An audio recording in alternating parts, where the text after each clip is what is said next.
Hey y'all, welcome back to Pure South Pastures. I'm so thankful you joined me today.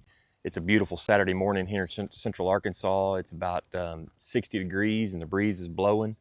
So we've got the cattle grazing. We just moved them into a pretty small cell, small paddock that they're in. I'll be moving them again later today. I just wanted to kind of tighten them down at the beginning. It's one of the things I want to talk about today. I want to talk about paddock sizes when you're grazing, especially if you're trying to do non-selective grazing like we're doing. There's a lot more that goes into that decision making as far as paddock size than you would think. So I'm going to talk about that, and actually I'm going to show you some mistakes that have helped me learn. I don't know about you, but I seem to learn best by mistakes. So I'll show you some of that. Also going to do a little fencing project. I'll bring you along for that today.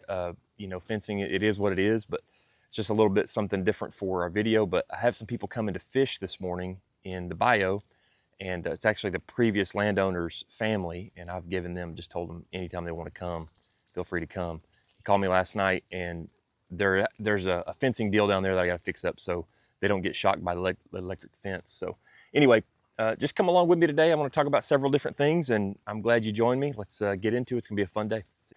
So you can see the graze line here where the cows were yesterday, and you can see that they're on a very tight, narrow lane here. We'll see how that works out. The Corrientes like to push around the reds a little bit, the South Pole crosses. But we'll see. Once the forage is a little bit, there's a little bit less of it, they start being a little more competitive.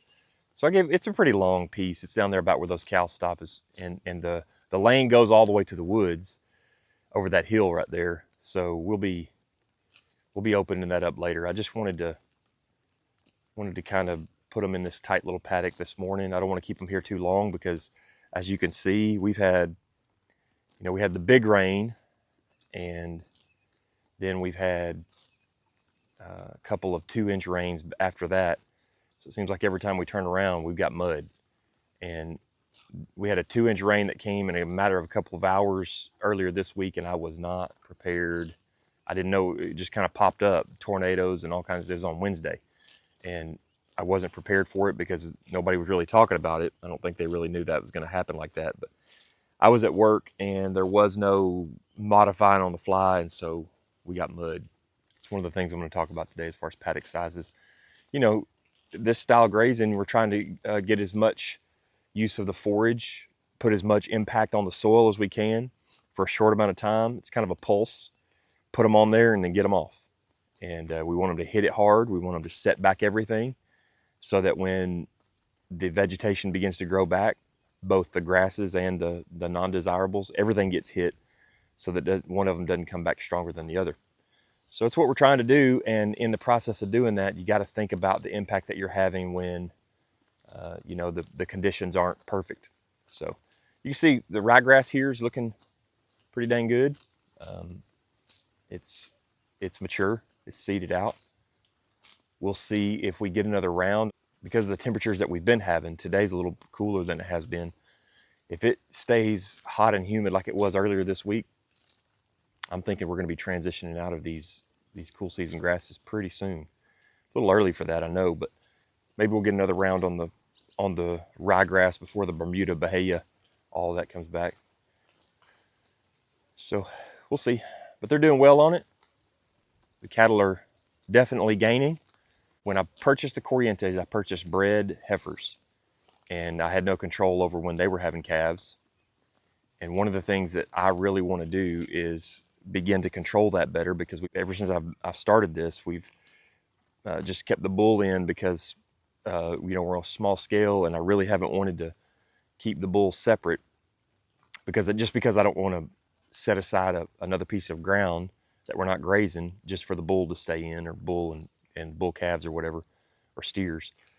So I haven't separated them, but what that ends up doing is giving you calves in the most inappropriate time when it's freezing cold. And then it's not even really about having the calves during the cold, because we don't get a lot of super cold weather, but it's that time of year when that mama has the most nutritional draw or nutritional need, because she's feeding herself and her baby, and you have the least amount of nutrition available for them when feeding them hay or stockpile.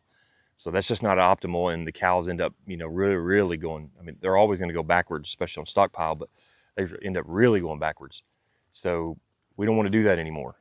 And as a matter of fact, I'm trying to sell my bull right now. Again, I don't want to separate him because I don't want to set aside a place just for him to stay. We don't have a large enough acreage base to do that at this point. So what I'm going to start doing is, the bull's right here, by the way. What I'm going to start doing is selling the bull, basically bringing him in for the amount of time that we need. I brought him in July last year. I should have already gotten him off. I should have sold him in March. I'm trying to work out some papers, some issue on his papers. So that's why I've kind of been holding up, but he's actually listed for sale. He's a registered South Pole bull. This isn't a sales pitch. I'm just telling you what I'm doing. So going to be bringing in bulls in July and turning around and selling them after the winter, and hopefully bringing them in July is going to tighten up our calving window, and we'll see. I might have to rethink that. What I don't want to do at our scale is put ourselves in a position where a bunch of cows don't get bred. We're not at the scale where that's going to work out very good. So anyway, I'm rambling about that. It's just my thoughts right now. I'm kind of brainstorming it, and I think that's what I'm going to do. These South Pole bulls have just been so easy to bring in. So far, my experience with them has just been flawless almost, as far as like bringing them in. No temperament issues, and they just seem to adjust really well. So anyway, that's kind of what I'm thinking. He's a good looking bull. And we got our first calf out of him laying right over there. Is that a beautiful calf or what? It's about a week old. Looks like it's digging around eating something on the ground. I finally see a little bud on that Corriente calf right there. See it? Little horn bud. That's actually one of the later born calves too. Kind of interesting. Seems to be putting them on quicker than the others. That little calf right there slicking off. That's good. Little heifer calf.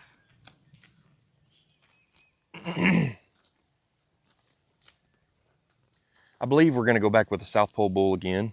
I believe. I'm not 100% certain, but probably. Let me go take care of this fence issue before we got visitors coming. Let me just talk about our fencing system really quickly. When we moved here, our fences were on two different chargers, two different energizers. One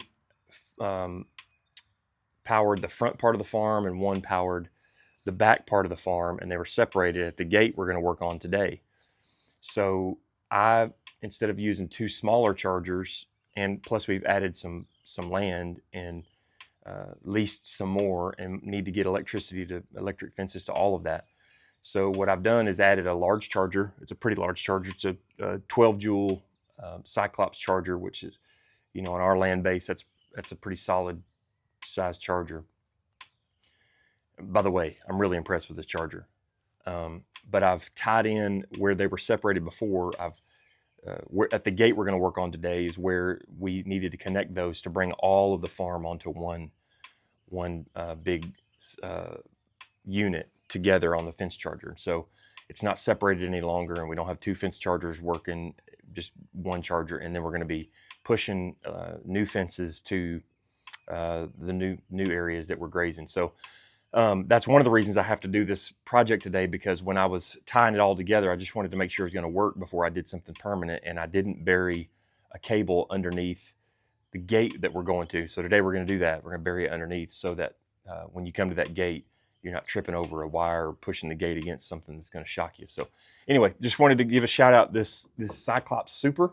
It's the 12 joule, 16 stored joules, but 12 output joules.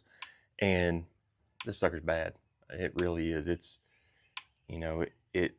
everything that we've got going right now, it's hitting to like 9, 10 kilovolts. So and we're just going to keep adding to it. So I think as long as we keep stuff off of our fences, keep them from grounding out, we're going to have a solid power throughout the farm.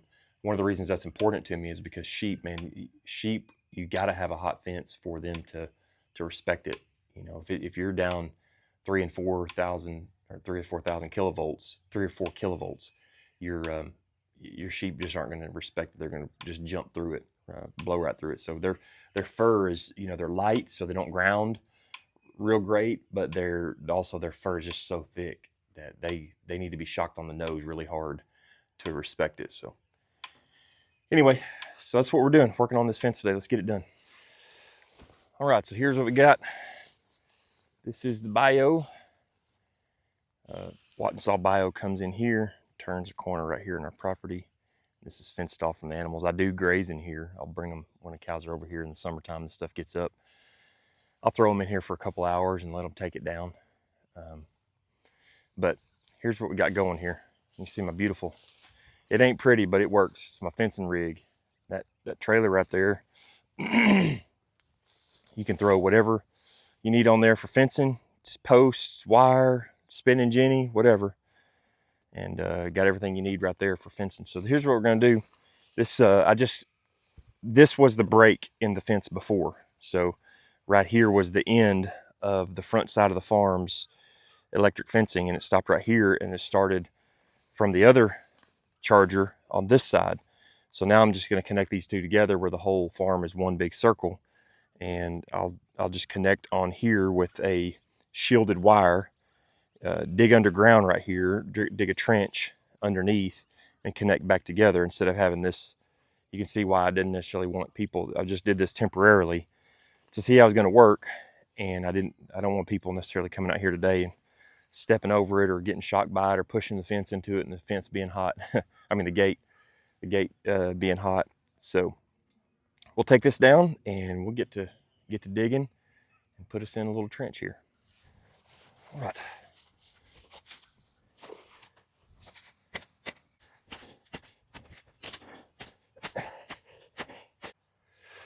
All right, there we have it. Put a little trench across there, right across the gate there from one side to the other. And got these connected here. Just ran the line down there. That's a shielded double, actually a double shielded line. And connects to the other side, carrying it through. That way we can drive through the gate and still have the charge from one side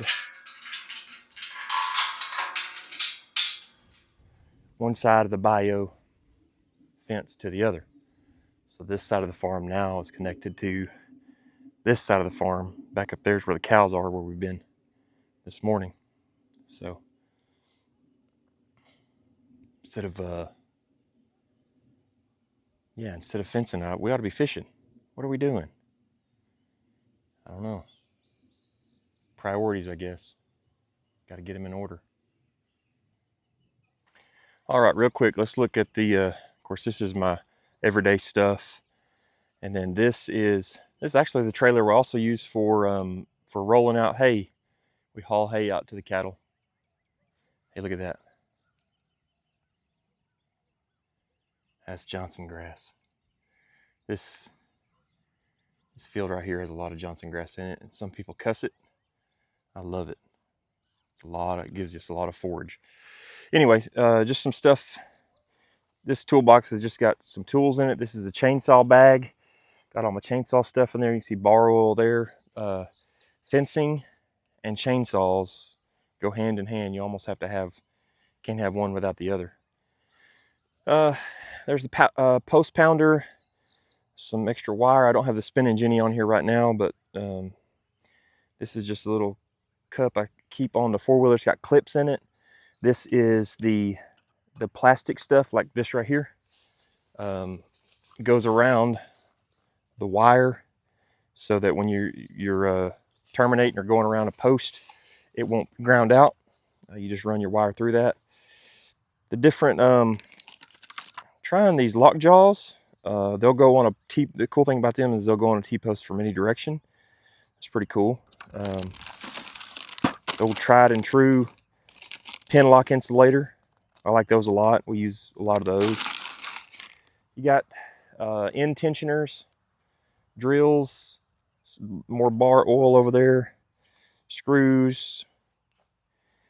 Got the pliers, fence pliers and fence pliers and fence pliers. You got the fence nails, fence staples. Yeah, so a little bit of everything there. Hopefully when we need it, we'll have it. We can just hook up to this trailer when we're doing fence stuff and take off, and we got everything we need, or I do. So anyway, got to do a little work on the trailer. The spring has sprung and kind of in a bad spot here, but anyway, look at that. We're riding low. It's a low ride. I gotta flip it over and take care of the spring. So anyway, go move the cows. All right. Looking at their graze. I'm gonna give them a smaller paddock this time because there's still a lot of stuff I want them to take down here. So they're still working on it, and they'll come back to it, which is what we want. But I'm going to extend their paddock a little bit, up probably one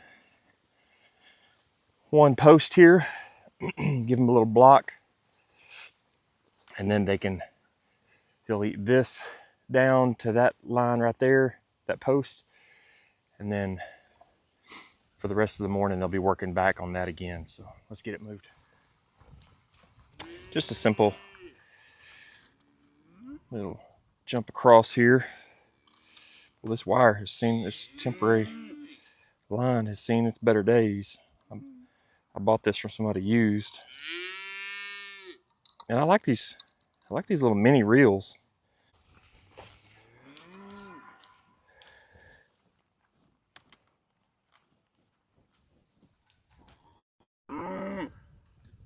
Need a little tension here.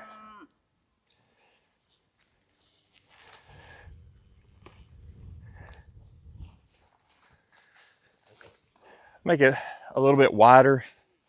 I extended it out just a little bit, give them a little bit of space because they get a little antsy together. I don't want to create unnecessary drama.